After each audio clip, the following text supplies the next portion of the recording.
Hey everyone, I recently visited the Maldives where I had a go at snorkeling for the first time. So I was able to try out the Insta360 GO underwater, and as well I used my smartphone to kind of capture the character of the place and the friendly people who were working there. Well, I actually had two phones. I had the iPhone 12 Pro Max and the Samsung Note 20 Ultra. Of course, you can do just as well with one phone. Whatever device you're using to shoot your travel video, I've got a bunch of tips coming up for you. Tips on shooting and tips on editing, as well as tips for filming underwater with an Insta360 GO.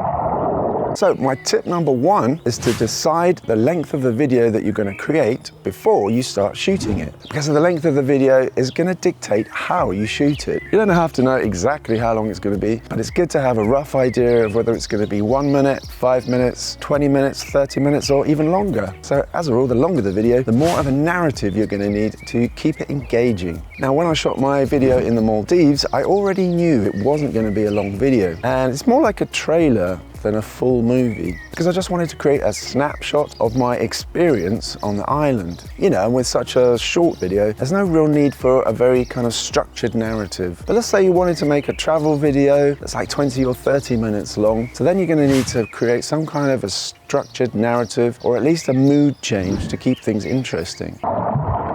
So ask yourself, do you really need the gimbal for that shot? And do you really need to have complete control of shutter speed and ISO? To capture those magic moments, you need to be ready with your eyes open, looking for those opportunities. So one time I was just walking around the island, wasn't really thinking about filming anything, and I saw these guys pushing a cart. So I quickly got my iPhone out and started filming. And then the guy just started climbing the tree. I didn't really know what they were doing, but I just started filming just in case something interesting was going to happen. So now imagine if I had to set up my gimbal, or I had to fiddle around with ISO and shutter speed. You know, that guy would have been up and down the tree before I was actually ready to film him. So for pretty much all of this video, I just used the smartphone with the native app with auto exposure on, and I didn't really ever lock it. Only sometimes did I lock exposure if I needed to. And I had it set to 4K, most of the time 60 frames per second, some of the times 30 frames per second.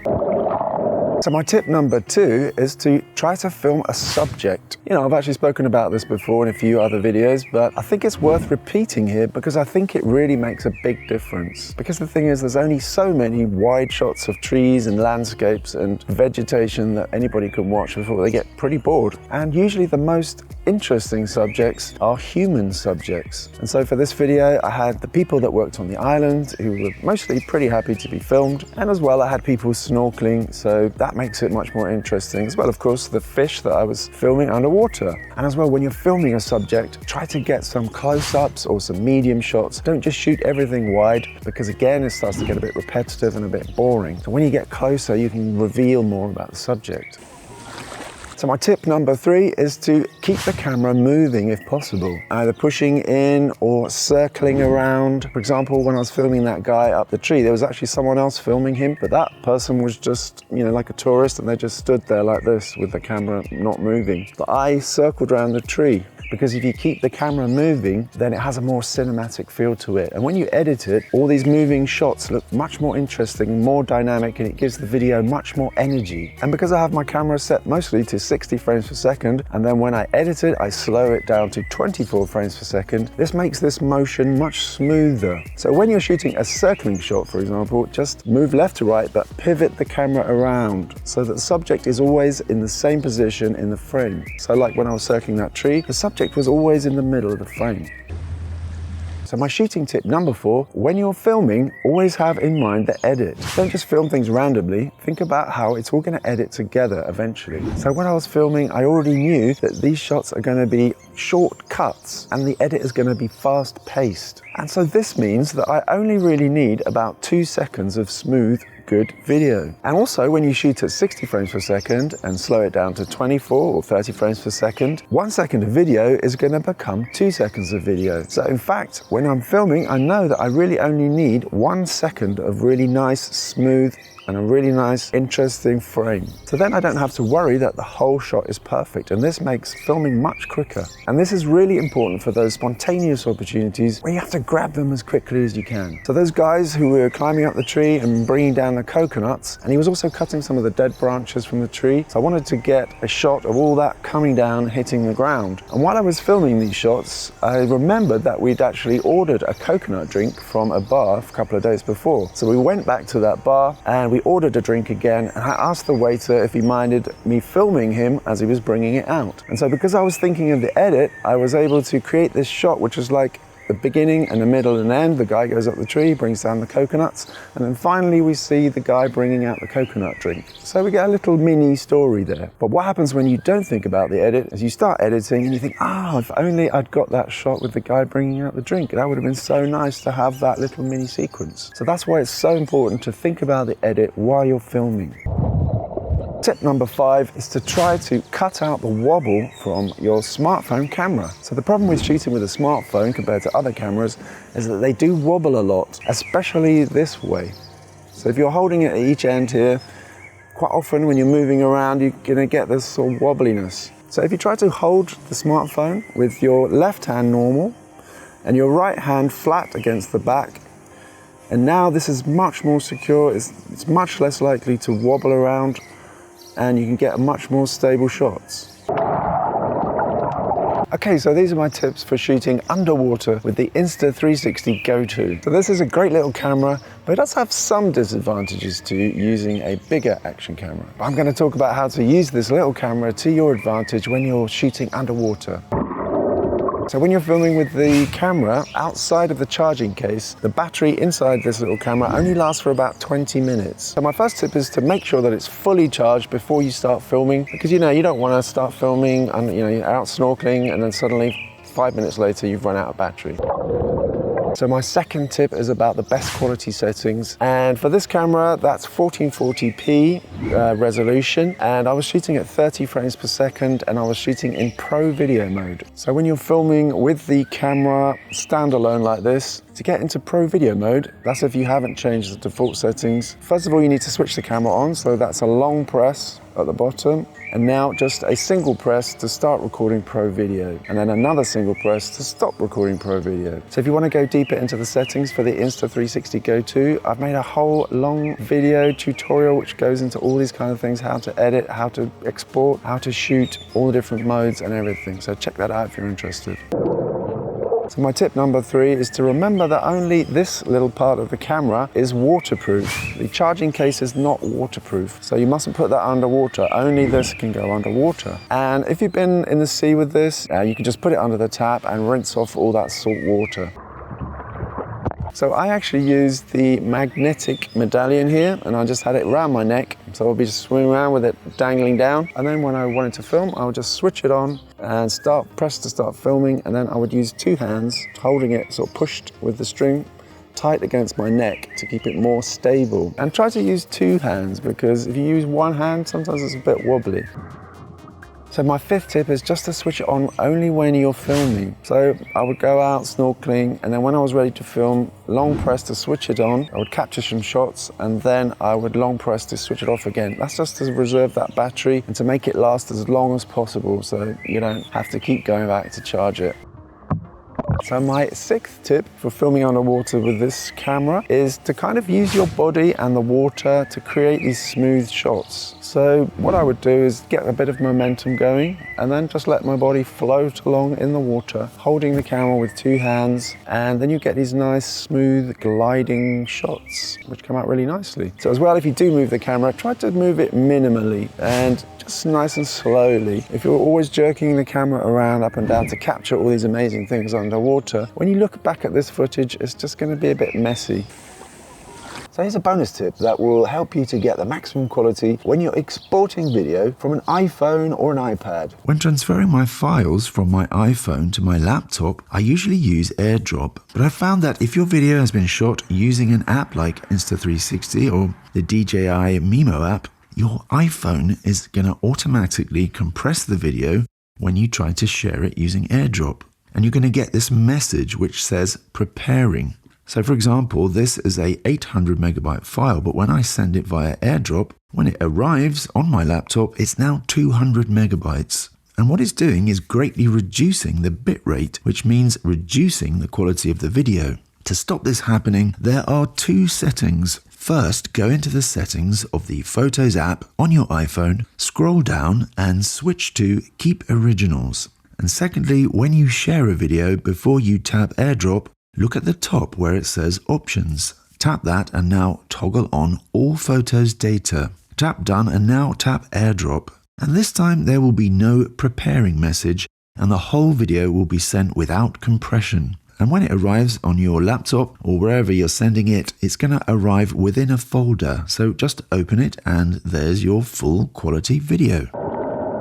So after filming with your Insta360 GO, transfer all the video from the camera to your phone or some other device. And actually the Insta360 app can also be used on your iPad, but it only has a vertical layout. So again, if you want to learn more about moving files around, it's all covered in my full Insta360 GO tutorial. Next step is to go through each file, picking the best takes. Once I had selected the best takes, I went through reframing and fixing any leveling issues. Because actually the Insta360 GO has horizon leveling, but I did find that it often drifted during the shot. So to fix this, I just went through and I added some keyframes and then just corrected that leveling. So long press and then swipe left and right below. Now, if you want to add a reframing as well as a horizon leveling change on the same keyframe, you're going to need to reframe first and then adjust the horizon, because once you take your finger away, you can actually no longer reframe. So at this point, you can also trim off the stuff that you don't want to keep your files a little bit smaller. So another thing that you can do is to switch on this underwater filter, because when you're underwater, everything kind of looks blue. That's what the water does to the light. It sort of adds a blue hue. But this filter removes that blue and leaves you with something that looks more like the true color. Basically, you're seeing what it looks like underwater if it didn't have this blue kind of tint, and you're actually seeing the true colors of everything. So I actually only used this on about half of the clips because I actually wanted to keep that blue look for some shots. With this sort of blue look, to me, it does feel a bit more like the experience of actually being underwater. But anyway, that's up to you and the look that you want for your video. Once you're happy with a clip, just export and make sure that you tap here where it says custom and then adjust it to get the full quality. So if you don't mind the file size, choose 1440p, keep it at 30 frames per second or whatever frames per second you shot at, and you can also keep the original bitrate. Okay, so these are my 5 tips for editing a travel video. So if you have a lot of clips, it can get frustrating searching through to find the clip that you want. So to save time, I suggest that you create some kind of order. So for this video, all I did was to have a folder for each device. There's one for the Samsung, one for the iPhone, and one for the Insta360 GO. So when I want to find an underwater clip, I know which folder it's in. It just makes it a little bit quicker. And if you want to, you can get even more organized. But I found this to be quite a good balance. So once you have your clips in your editing program, you can just go through them to see what you have. And then it's a good idea to mark places in the clip that you think might be useful for the edit. So in Premiere, I just tap the I key to create an in point. And then when I come back, I can find that easily. So after you've been through all your footage, next thing to do is choose some music. So I got this track from Artlist because I actually pay for a subscription to get access to their library. But there's free music available as well if you look around for it. And YouTube actually has a whole library with loads of tracks free to download. So lay the music down on your editing timeline and now use this to structure your edit. So this track was actually too long because it's like over 4 minutes, but I only wanted my video to be about a minute. So I've actually cut the music at this point where it drops down, but it actually ended too abruptly, so I've also added this boom at the end. And this is an impact sound that I downloaded from Artlist, and it was just a little bonus for being a subscriber. So now I go through bringing in the clips that I've marked previously and cutting them to the beat of the music. And this gives your video more impact and it kind of makes it feel more dynamic. That said, not every cut is on the beat. So at some points I wanted to have a motion within the frame of a clip coincide with an impact in the music. So for example, at this point here where the water splashes, I placed that with a kind of cymbal splash in the music.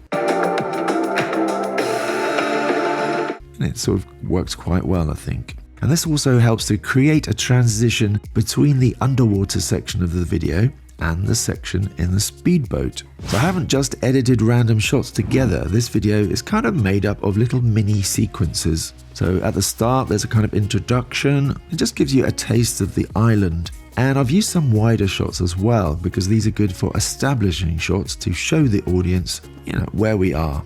And then I switch to the snorkeling section. And then there's this little mini story that we talked about earlier about making coconut drinks, which then allows me to lead into the shots, showing the characters who work on the island. It's not random, there's a definite kind of structure to this video. So the first time that I went filming with the Go2, I only filmed underwater footage, but the second time I wanted to film the camera actually going underwater, or shots where the waves kind of sweep over the camera up and down. And then when I came to edit, I used these shots where the water kind of wipes over the camera to create interesting transitions. So this shot where we can see the island and a building, at the point where the water covers the camera, I just cut to another shot at the point where that shot is also underwater. And then when the water drops, the island has gone. And we get this wave kind of crossing the frame. And then I used the movement of the water to create another transition. So I just drew a mask, a simple basic mask with the pen tool and used keyframes to create a kind of watery effect as it washes across the frame. And this then creates a nice transition to the shot of walking feet moving along the beach, carrying the snorkeling equipment, which then brings us into the snorkeling sequence. So everything has a kind of logic to it. So this is my second bonus tip, and that is to try to use the character of the location. So try to have this character in mind when you're filming and also when you're editing. So it's really just about focusing on the elements which are unique to your journey or your location. So in my example, it's like the beach, the sunsets and the snorkeling, and of course the people working there. They're all kind of unique features of the Maldives. So if you want to learn more about smartphone filmmaking or filmmaking in general, you can join us on Patreon, where I've got a regular filmmaking podcast. There's all kinds of downloads like smartphone filmmaking guide. There's also a cheat sheet for the Insta360 GO 2, and we have a Discord server now so we can chat together and discuss various bits of equipment, techniques and all kinds of other stuff. But anyway, so I'd love to see you there, and a massive thank you to all the members there on Patreon who are helping to support this channel. And so that's it for me, and I'll see you in the next video.